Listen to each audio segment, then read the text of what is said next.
Throughout the history of civilization, students and the aware have been at the forefront of change. From the stand against apartheid in South Africa, where students led the monumental Soweto uprising, which protested the introduction of Bantu as a language of instruction in schools. This was a further step by the ruling white majority to socially and economically keep the indigenous Africans at a lower level of opportunity. Nelson Mandela himself and the other leaders of the African National Congress were all largely engaged as young students. Here in the United States, students also played a vital role in the civil rights movement led by Dr. Martin Luther King Jr. Particularly, in May 1963, Birmingham, Alabama, more than 3,000 young students participated in the counter sit-ins to protest segregation.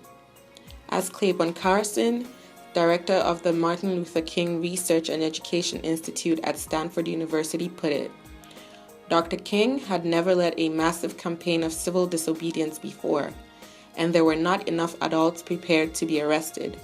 So the Children's Crusade turned the tide of the movement.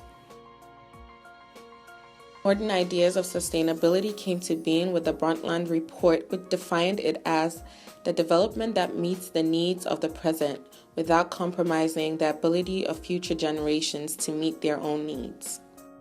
With the growing number of crises and increasing stress on the ability of the world to establish and maintain our moral obligation for sustainable development, there is a need for all of us to be involved.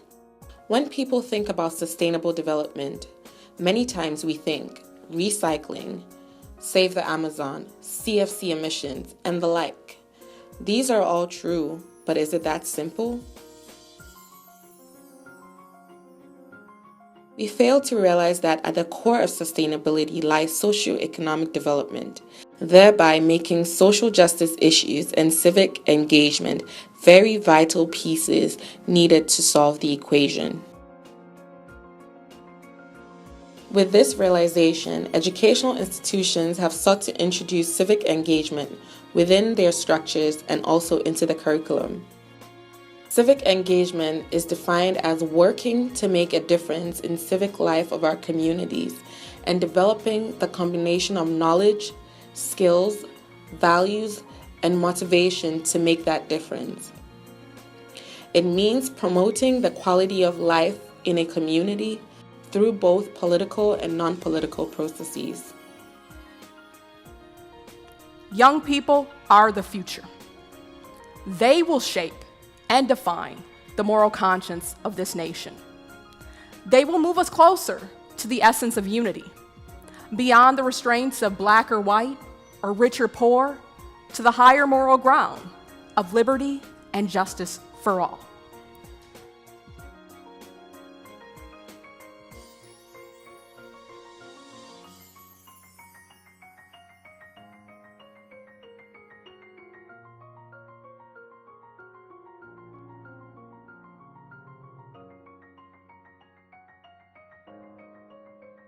I come from a very specific story of violence against women. I was a victim of sexual violence and torture throughout my childhood. And the only thing that allowed me to learn that things could be different and that I could be different and that such things were wrong and then what other people have learned that could work was always through education. So I ran away from home when I was 14 to escape a situation of violence. So I believe that's when I started being aware of the injustice regarding the issue.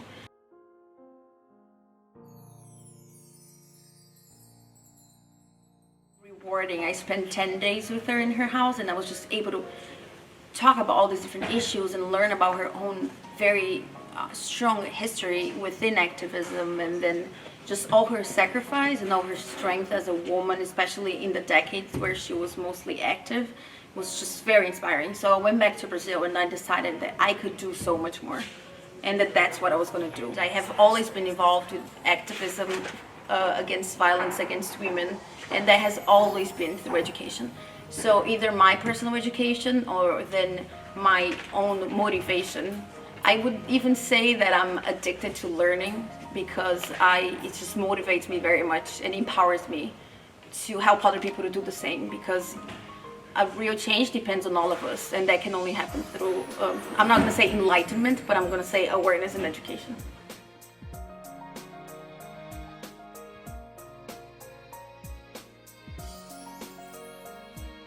Interesting. UB is not an activist campus by any stretch of the imagination, but we have seen increased engagement over, the last 5 years. Like when we first got here, there had never in recent memory been any sort of student protest. There had never been any sort of like speak out type programming, and we've seen a lot of that. And some of it's because some of the issues that we've seen recently are things that our students really feel connected to on a very personal level. But we are like, just since, probably since Trayvon Martin, we've seen like, protests. And with Eric Gardner, we saw protests here on campus. Mike Brown, we saw, some protests here on campus.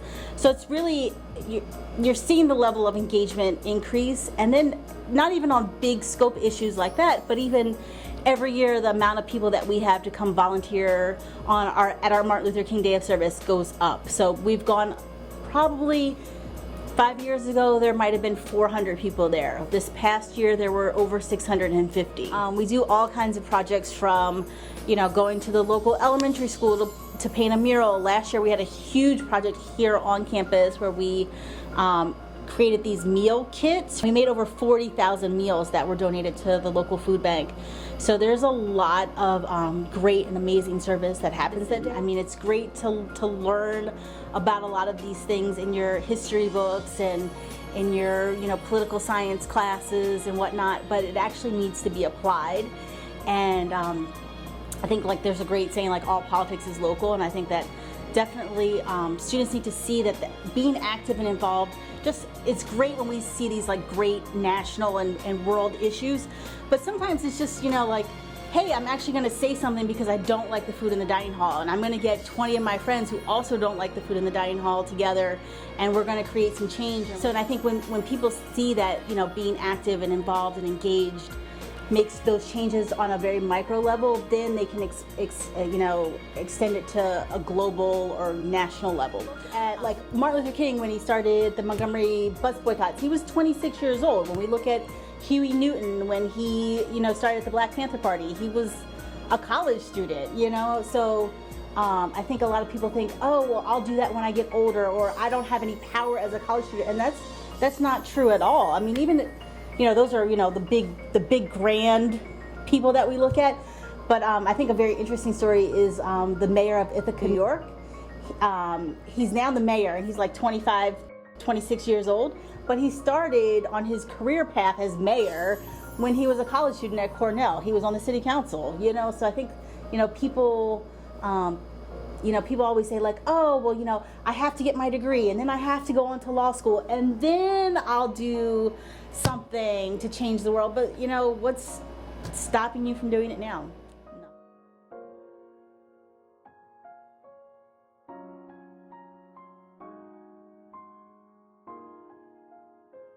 When I was living in the village and teaching, I met a group of illiterate women who were extremely motivated, but they didn't know how to do basic writing.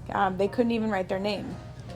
And they wanted to request money because they wanted to start a bread shop. They wanted to start a bakery. But they wanted to request funding from the paramount chief in the village. So they came to me and asked if I could help them write a request for funding. So it was very basic, teaching them how to write their name, teaching them how to politely request for donations or request for money. But it's the small things that make the hugest difference. Because in teaching them how to write their name and how to write a basic sentence is something that immediately affects them economically, and it really makes a huge difference in their lives and their families' lives.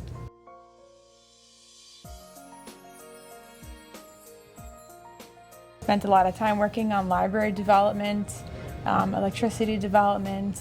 I worked with former child soldiers in their brutal Civil War, and I was teaching them how to read and spending a lot of time with education within the community. as well as young mothers who were not permitted to go back into the school system. I was helping to teach them how to read as well. I think that what I do here on campus by advocating to undergraduate students about my Peace Corps experience, I get to tell them my stories and tell them what they can actually do and how they can actually make a difference. I think that that's rewarding for them, also for nations around the world. So it's really rewarding to be able to work now with the Peace Corps Prep Program and advocate for the Peace Corps. The day that the big shipment of book donations arrived at the school, and so these students are middle school age students, and the books arrived at the school, and most of my students had never seen or had the opportunity to touch a book before in their life. So the truck pulled up and we had boxes and boxes and boxes of books. And the students started coming into the library to look at the books, and I'll never forget the moment, and I still get goosebumps thinking about it, but seeing the children hold a book for the first time, they were so excited. They could not believe that they were able to hold a book and turn the page of the book. And that's one of the moments that you really realize how important basic education is, and how it inspires children, whether here in the United States or overseas, to get more involved and to learn how to read and to reach out to their family and say, here, this is what a book is. So that's an experience that I'll never forget.